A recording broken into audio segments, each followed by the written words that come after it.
Bonjour, un petit tutoriel concernant l'inspecteur de code de Chrome, c'est le DevTools. Alors, on va partir de la petite démo qui se trouve ici.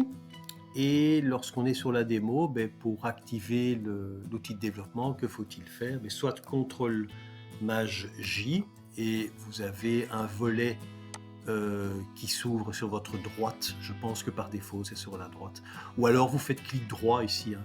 Clic droit, vous avez inspecté et ça donne exactement le même effet. Bien, lorsque vous rentrez sur ce volet, lorsque ce volet apparaît, pardon, vous avez sur la droite ici tout simplement les différents endroits où vous pouvez le placer. Vous pouvez placer ça en bas. Vous pouvez même en faire une fenêtre détachée, ce qui peut être bien utile au demeurant. Je vais le remettre à gauche. Voilà. Et sur votre DevTools, vous avez toute une série d'onglets. Nous allons voir essentiellement le premier onglet aujourd'hui qui est Elements. Et lorsque vous cliquez sur Elements, qu'est-ce que vous avez? Vous avez le code source de votre page qui s'affiche ici à gauche. Et à droite, vous avez un sous-volet qui est apparu avec deux onglets qui m'intéressent, c'est Styles et Compute. Très bien. Vous voyez également ici en dessous un petit volet qui est affiché et qui est le DOM, qui est l'étage du DOM dans lequel vous vous trouvez. Le DOM, le Document Object Model. Bien, c'est parti. Première chose dans cette barre de menu, il y a quand même quelque chose d'intéressant, c'est cet outil-ci. Et cet outil, et pour mieux le visualiser, je vais me mettre voilà, je vais mettre en dessous. C'est un outil très intéressant parce que il vous permet de visualiser votre page selon différentes tailles d'écran. Donc ici, c'est un mobile de 320 pixels. Alors dans les onglets que vous voyez là, ce sont différentes tailles d'écran qui sont installées. Donc ça, c'est sur une tablette de 768 pixels. Là, vous avez le cas sur un laptop 2024, etc., etc., etc. Donc c'est très intéressant. Vous avez ici une liste avec tous les éléments, enfin tous les devices que vous pouvez tester. Vous pouvez même en rajouter. Ici, vous avez une liste en rajouter ou en retrancher. Par exemple, le Lumia 550. Enfin non, on va rajouter quelque chose.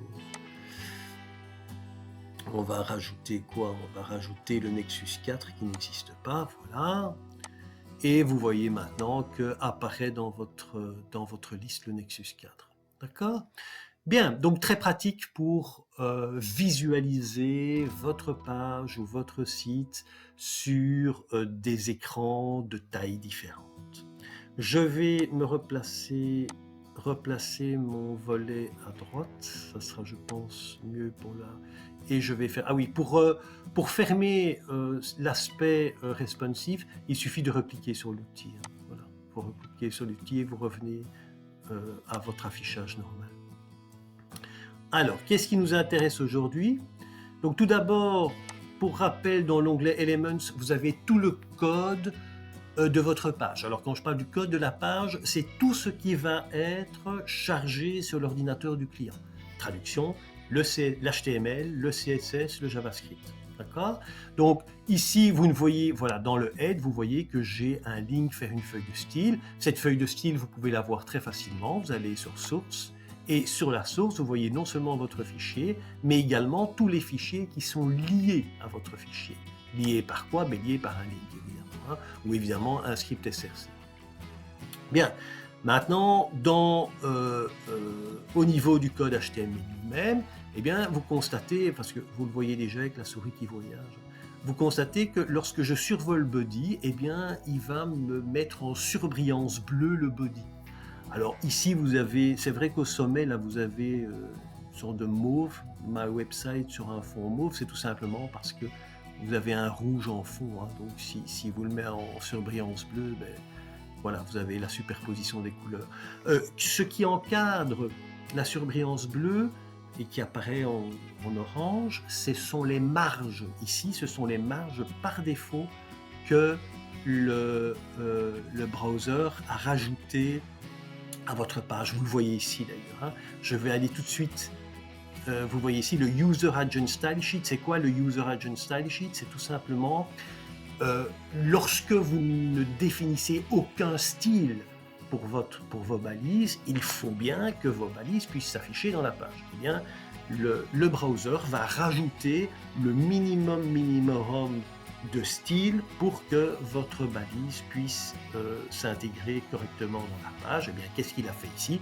Il m'a simplement déclaré mon body en bloc et il m'a mis une margin de 8 pixels. Pourquoi? Parce que c'est la marge par défaut pour le body. Bien. Si je survole le header, qu'est-ce que vous constatez? Eh bien, c'est mon header qui prend la surveillance bleue. Si je prends le nav, ben, c'est ma balise nav. Si je prends section, c'est ma balise section. Et vous constatez que non seulement vous avez une surveillance bleue, mais vous avez en plus une infobulle qui vous donne les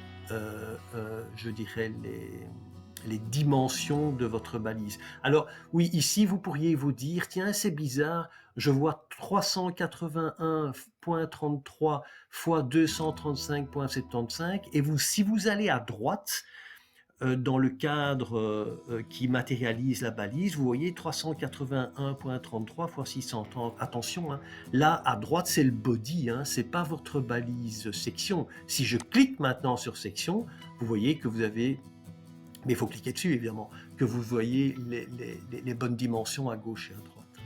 Bien, alors passons à la suite. Je vais cliquer sur mon header, voilà, sur le header. Et qu'est-ce que vous voyez à droite? Vous voyez à droite 3 petits volets. Le premier volet, c'est l'element.style, c'est-à-dire qu'est-ce qu'il y a dans l'attribut style de votre element. Dans ce cas-ci, le header, il n'y a rien. On peut rajouter des choses, on le fera tout de suite. En dessous, vous avez le style que vous avez prévu dans votre feuille de style pour le header. Et vous voyez que ça se passe sur mfs.css à la ligne 1. Si vous cliquez dessus, vous voyez bien que la définition du style commence bien à la ligne 1.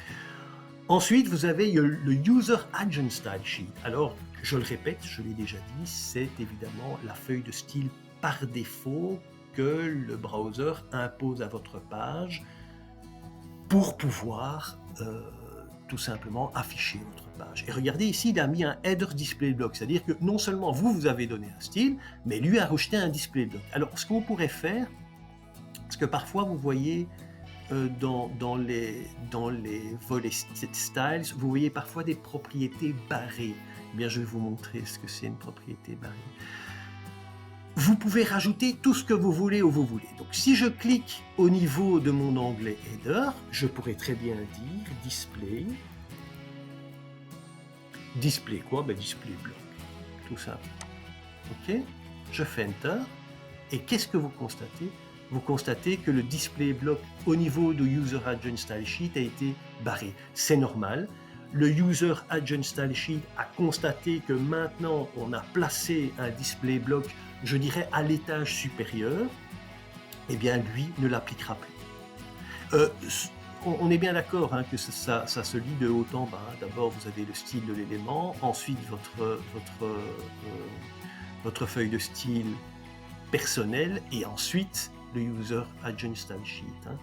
Donc excusez-moi, oui, de haut en bas ou de bas en haut, ça dépend comment on voit les choses. De bas en haut, c'est d'abord le User Agent Style Sheet qui va s'appliquer, ensuite c'est votre feuille de style, et ensuite c'est l'attribut style au niveau de la balise. Ça, je parle de l'affichage, évidemment. Hein. Donc si je prends, autre exemple, si je prends ici, voilà, le paragraphe de classe vie, quand votre page rentre dans le browser, la première chose qui va être appliquée, c'est évidemment le User Agent Style Sheet. Ensuite, c'est les paragraphes qui se trouvent ici. Et ensuite, c'est ma classe vie. Et ensuite, c'est le style au niveau de la balise elle-même. Hein. Par exemple, voilà, j'ai cliqué dessus, je pourrais mettre un border dessus. Hein. Border, je vais faire quoi? Je vais faire 2 px, solide, et je vais mettre green. Hein. Voilà, Enter, et vous voyez maintenant que vous avez une bordure autour de votre balise. Alors, ici, vous pourriez vous dire, oui, mais est-ce que c'est normal que P apparaisse avant P.V? Qu'est-ce qui va se passer? Mais ça dépend de votre source. Hein. si vous allez sur votre feuille de style, pardon, si vous allez sur votre feuille de style, vous voyez bien que j'ai d'abord à la ligne 6 défini ce que je voulais comme style pour mes balises P, et après j'ai défini ce que je voulais comme style sur la classe vie. Eh bien, forcément, il le respecte. Hein. Donc, ici, c'est de bas en haut qu'il faut lire. Hein. Il le respecte. C'est d'abord le sélecteur paragraphe qui rentre dans le browser, et ensuite, c'est vie. Si vous changez l'ordre, ben, ça sera peut-être la classe vie avant, et puis P après. Hein. Ok, donc tout ça, ça s'agence de manière assez logique finalement. Bien. Mais pour le reste, il n'y a pas... Je vais peut-être ici couper ma console. Pourquoi? Parce que ma console... Oui, vous pouvez rajouter ça. Si vous allez sur votre DevTools, vous pouvez forcer l'apparition de la console. Show console. Vous pouvez... C'est très utile lorsqu'on débug du JavaScript. Mais ici, ça ne nous intéresse pas trop, donc je vais fermer la petite fenêtre. Donc ici, vous avez quoi? Vous avez l'aspect de votre balise en ces dimensions. Hein. Donc je suis bien sur ma classe vie. J'ai l'aspect de ma balise en ces dimensions. Mais qu'est-ce que vous remarquez? Il a mis un margin par défaut de 16 pixels. J'ai rajouté au niveau de la balise elle-même une bordure de 2 pixels. Ben, vous la matérialisez ici. J'ai pas de padding. On pourrait le rajouter. Hein. Voilà, mais je vais mettre pour tous les... voilà. Ici, ça sera un exemple supplémentaire. Je vais rajouter un peu de padding, c'est quand même plus sympathique à voir un padding. Je vais mettre 2 pixels. Un padding de 2 pixels pour tous mes paragraphes. Mais qu'est-ce que vous constatez? Mon padding a été évidemment rajouté. D'accord? Alors, au niveau du Elements lui-même, du panneau, enfin du volet Elements, vous pouvez agir aussi. Hein. Alors, vous avez ici un menu qui vous permet d'ajouter des attributs à votre balise, qui permet de faire un edit as HTML. Ça veut dire que là, vous allez pouvoir non seulement rajouter des balises, mais rajouter du texte. Vous pouvez déliter un élément, vous pouvez faire un copy, vous pouvez cacher l'élément. Si je clique ici, hop, mon élément a été caché. Attention, hein, il n'est pas supprimé. Vous voyez que sa place a été réservée. Il n'est pas supprimé et il suffit évidemment de décocher le hide pour qu'il réapparaisse. Enfin bref, je vais faire par exemple... vous pouvez aussi y accéder en double-cliquant dedans. Hein. Vous voyez ici, je double-clique au niveau de ma classe et j'ai une petite classe tool dans ma feuille de style. J'ai une petite classe tool dans ma feuille de style. Je fais Enter. Maintenant, mon texte est souligné. D'accord. Vous pouvez aussi jouer au niveau, enfin on va le faire avec Edit HTML, ben maintenant vous pouvez faire, vous pouvez modifier le texte, hein, et oui, voilà. Et vous cliquez en dehors, enfin, vous cliquez en dehors, et voilà, ça s'applique. Évidemment, tout ce que je suis en train de faire n'a absolument aucun effet sur le fichier original, évidemment. Hein. Je rappelle qu'ici, je suis sur Internet, hein, je suis vraiment sur Internet. Donc, je suis en train de faire des modifications, mais je fais des modifications en local sur les pages qui ont été téléchargées sur mon ordinateur. Si je fais F5, forcément, je vais recharger ma page et tout va disparaître. Enfin, toutes mes modifications vont disparaître. Mais ce qui est intéressant avec cet outil, c'est que vous pouvez faire des essais, toute une série d'essais. Alors, le compute, on va aller vite fait voir le compute. C'est tout simple. Vous commencez ici par l'aspect de votre balise en termes de dimension. Et vous avez en bas absolument toutes les... comment dirais-je, tous les éléments de style, tous les sélecteurs de style qui sont activés.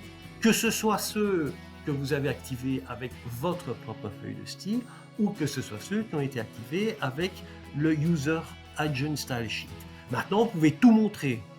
Et si vous montrez tout, ben vous montrez tout ce qui est possible et vous voyez qu'il y a des choses éteintes. Par exemple, le border block start width est éteint. Par contre, le border bottom color est allumé. Pourquoi? Mais tout simplement parce que vous l'avez rajouté ici. Hein. Vous l'avez rajouté là. Et donc, en faisant le show all, ben vous pouvez voir là toutes les possibilités de sélecteurs et tous les sélecteurs qui ont été activés. Voilà, si ça vous amuse. OK? Et ça, c'est le compute. Et voilà, c'est fini pour aujourd'hui. À très très très bientôt.